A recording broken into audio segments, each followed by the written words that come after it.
Assalamualaikum warahmatullahi wabarakatuh. Good morning everybody. I hope Allah always protect you ya guys. Amin. Today we study fikih. We continue our material in chapter 4. We continue to chapter 5. Chapter 5 we will talk about bertanggung jawab dalam pinjam meminjam. Oke, dalam bertanggung jawab dalam pinjam meminjam ini, dalam pembahasan kali ini, kita akan membahas tentang apa pengertian dari pinjam meminjam, kemudian hukum pinjam meminjam itu apa, serta rukun dan syarat pinjam meminjam, tanggung jawab dalam pinjam meminjam, serta apa hikmah pinjam meminjam. Pinjam meminjam adalah istilah fikih tersebut Aria. Aria berasal dari bahasa Arab yang artinya pinjaman. Pinjam meminjam menurut istilah syar'a ialah akad berupa pemberian manfaat suatu benda halal dari seorang kepada orang lain tanpa ada imbalan dengan tidak mengurangi atau merusak benda itu dan dikembalikan setelah diambil manfaatnya secara utuh tepat pada waktunya.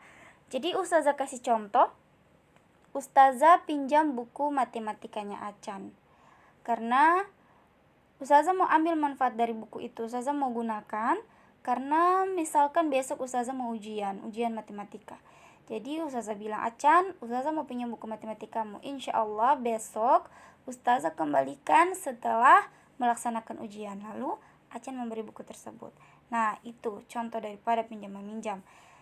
Tepat pada waktunya itu maksudnya kalau kita janji pinjamnya, kalau kita janji akan mengembalikan buku itu besok, maka kembalikan besok sesuai waktu yang dijanjikan. Tidak boleh ditunda-tunda.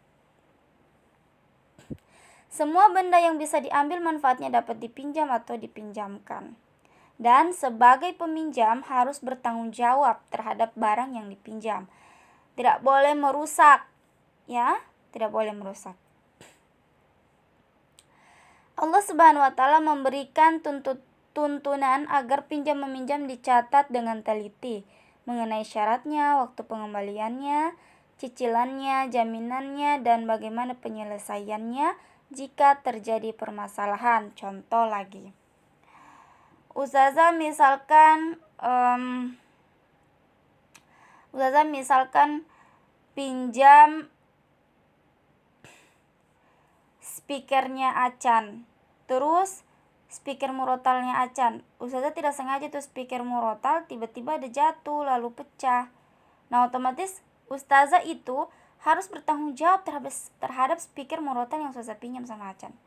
Jadi kalau itu rusak, Ustazah harus ganti rugi.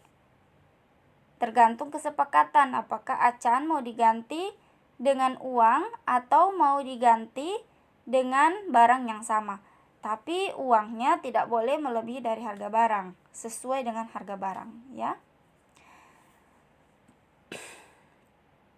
Kemudian hukum pinjam meminjam. Pinjam meminjam hukumnya bisa berubah tergantung pada kondisi yang menyertainya. Hukum pinjam meminjam dalam syariat Islam dibagi menjadi 5, yaitu mubah. Artinya boleh, ini merupakan hukum asal dari pinjam meminjam. Kemudian sunnah, artinya pinjam meminjam yang dilakukan merupakan suatu kebutuhan akan hajatnya, lantaran dirinya tidak punya, misalnya meminjam sepeda untuk mengantarkan tamu, meminjam untuk keperluan sekolah anaknya, dan sebagainya. Kemudian wajib, artinya pinjam meminjam yang merupakan kebutuhan yang sangat mendesak dan kalau tidak meminjam akan menemukan suatu kerugian, ya. Misalnya ada seseorang yang tidak punya kain lantaran hilang atau kecurian, maka apabila tidak pinjam kain pada orang lain akan telanjang. Hal ini wajib pinjam yang punya kain juga wajib meminjami. Tidak boleh tidak, karena kasihan orang tersebut, auratnya akan kelihatan. Kemudian makruh, artinya jika pinjam meminjam berdampak pada hal yang makruh, seperti meminjamkan hamba saya untuk bekerja kepada seorang kafir. Itu tidak boleh. Apa saja rukun syarat pinjam meminjam ya? Adanya mu'ir, yaitu orang yang meminjam. Syaratnya balik, berakal, bukan pemboros, tidak dipaksa. Barang yang dipinjamkan itu milik sendiri atau menjadi tanggung jawab orang yang meminjamkannya. Jadi kalau orang itu gila, tidak boleh. Itu tidak sah hukum pinjam meminjam di situ kalau dia gila. Karena di sini termaksud berakal, dia harus waras ya. Jadi kalau hukum pinjam meminjam itu akan jatuh hukumnya, akan selesai hukum pinjam meminjamnya apabila saat dalam proses pinjam meminjam lalu orang yang dipinjamkan itu gila. Itu sudah tidak termasuk dalam syarat pinjam meminjam. Ya. Kemudian orang yang meminjam, nah ini juga balik, berakal, bukan pemboros, mampu berbuat kebaikan, mampu menjaga barang yang dipinjamnya dengan baik agar tidak rusak. Nah, baik peminjam atau yang meminjamkan itu harus sama-sama berakal ya. Jadi kalau misalkan si A meminjamkan kepada si B, lalu kemudian dalam akad pinjam meminjam itu, dalam jangka waktu pinjam meminjam itu, contoh misalkan si A meminjamkan mobilnya kepada si B selama 5 hari. Lalu di dalam proses 5 hari itu si A tiba-tiba gila, maka syarat pinjam meminjam di situ gugur ya. Tidak terjadi lagi. Karena ada salah satu dari mereka yang gila, tidak masuk lagi dalam syarat. Jadi sebelum jangka waktu 5 hari itu sudah boleh diambil mobilnya melalui keluarganya atau anak-anaknya. Kemudian barang yang akan dipinjam itu syaratnya benar-benar miliknya. Jadi contoh Farhan dan Rehan. Farhan meminjamkan sepatu kepada Rehan. Nah, Rehan ini tidak boleh meminjamkan sepatunya lagi kepada orang lain karena itu bukan miliknya, kecuali atas izin Farhan. Boleh. Kemudian ada manfaatnya. Barang itu kekal, tidak habis setelah diambil manfaatnya. Oleh karena itu, maka yang setelah dimanfaatkan menjadi habis atau berkurang zatnya tidak sah dipinjamkan. Dengan perjanjian waktu untuk mengembalikan ya, harus ada temponya. Kemudian ada lafaz ijab dan qabul, yaitu ucapan rela dan suka atas barang yang dipinjam. Lafaz ijab dan qabul dapat dimengerti oleh kedua belah pihak. Lafaz ijab dilanjutkan dengan qabul. Saya meminjam bukumu. Ya, silakan. Dalam waktu yang sudah ditentukan. Tanggung jawab dalam pinjam meminjam ya. Ada tanggung jawab pemberi pinjaman, yaitu menyerahkan atau memberikan benda yang dipinjam dengan ikhlas dan sukarela. Barang yang dipinjam harus barang yang bersifat tetap dan memberikan manfaat yang halal, tidak didasarkan atas riba. Kemudian tanggung jawab peminjam harus memelihara benda pinjaman dengan rasa tanggung jawab, dapat mengembalikan barang pinjaman dengan tepat waktu.